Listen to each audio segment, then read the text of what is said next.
छात्राओं, प्राचीन भारतीय संस्कृति के अंतर्गत हम पढ़ रहे थे प्राचीन भारतीय शिक्षा पद्धति और उसके अंतर्गत प्राचीन विश्वविद्यालय या प्रमुख शिक्षा केंद्रों के अध्ययन के अंतर्गत हमने पहले नालंदा विश्वविद्यालय के विषय में अध्ययन किया था।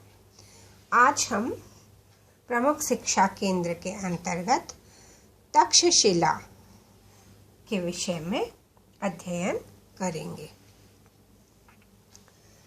तक्षशिला तत्कालीन भारत में हिंदू शिक्षा का प्रबल केंद्र था, जो ज्ञान और विद्या के क्षेत्र में बहुत अधिक प्रसिद्ध था। रामायण के अनुसार इसकी स्थापना भरत ने की थी और इसका प्रशासन तक्ष को सौंपा गया था तथा अपने पुत्र तक्ष के नाम पर ही इसकी संज्ञा तक्षशिला कर दी थी।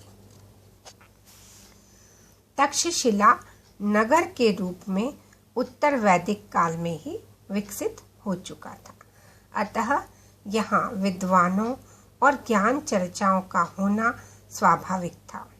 जातकों से विदित होता है कि विभिन्न स्थानों से छात्र यहाँ आकर आचार्यों के सानिध्य में शिल्प का ज्ञान भी प्राप्त करते थे। तक्षशिला गांधार देश की राजधानी थी। तक्षशिला सिंधु नदी के पूर्वी तट पर थी। यहाँ देश के कोने कोने से विद्यार्थी आकर शिक्षा प्राप्त करते थे।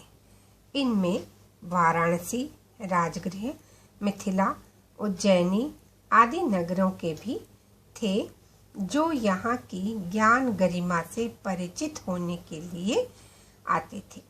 यहाँ के शिक्षा प्राप्त बड़े बड़े विद्वान और सम्राट थे। कौशल शासक प्रसेनजित, मौर्य सम्राट चंद्रगुप्त, महान अर्थशास्त्री कौटिल्य, ख्यातिलब्ध वैद्य जीवक और वैयाकरण पाणिनि यहीं से शिक्षा ग्रहण करके अपने अपने क्षेत्र में विख्यात हुए थे। वेदत्रयी, अष्टादश, शिल्प, व्याकरण, दर्शन आदि विभिन्न विषय यहाँ पढ़ाए जाते थे। अष्टादश शिल्प के अंतर्गत आयुर्वेद, शल्य चिकित्सा, धनुर्विद्या तथा संबद्ध युद्ध कला, ज्योतिष, भविष्य कथन, मुनिमी, व्यापार, कृषि, रथ चालन, इंद्रजाल, नागवशीकरण, गुप्त निधि अन्वेषण, संगीत, नृत्य, चित्रकला आदि की गणना होती थी। कौशल से विद्यार्थी वहां जाकर अनेकानेक विषयों में पारंगत होते थे। द्विजों के सभी सदस्य एक साथ शिक्षा प्राप्त करते थे। ब्राह्मण के साथ क्षत्रिय भी विद्याध्ययन करते थे और क्षत्रिय के साथ ब्राह्मण भी धनुर्विद्या सीखता था। छात्राओं, ईसवी पूर्व 4वीं सदी से ईसा की 6वीं शताब्दी तक तक्षशिला ने अनेक परिवर्तन देखे थे।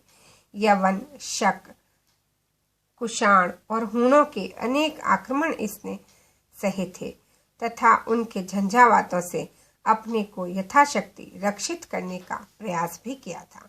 फलस्वरूप नवीन ज्ञान विज्ञान का संपर्क होकर भारतीय जनमानस में उसका प्रवेश प्रारंभ हो गया।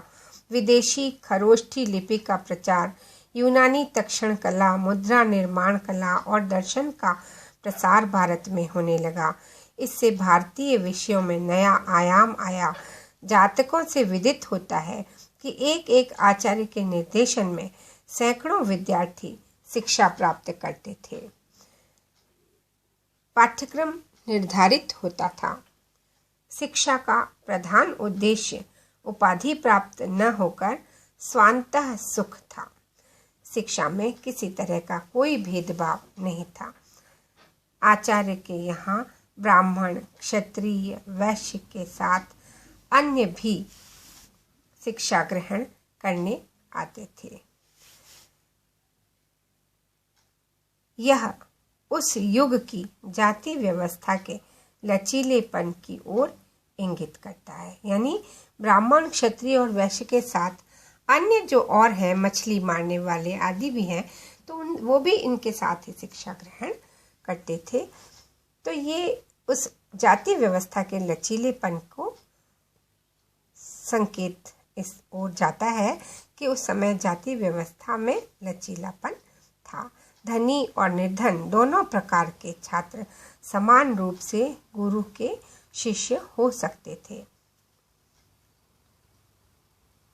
इस प्रकार आज हमने प्रमुख शिक्षा केंद्रों के अंतर्गत तक्षशिला के विषय में अध्ययन किया और इससे पूर्व हमने नालंदा विश्वविद्यालय का अध्ययन किया था।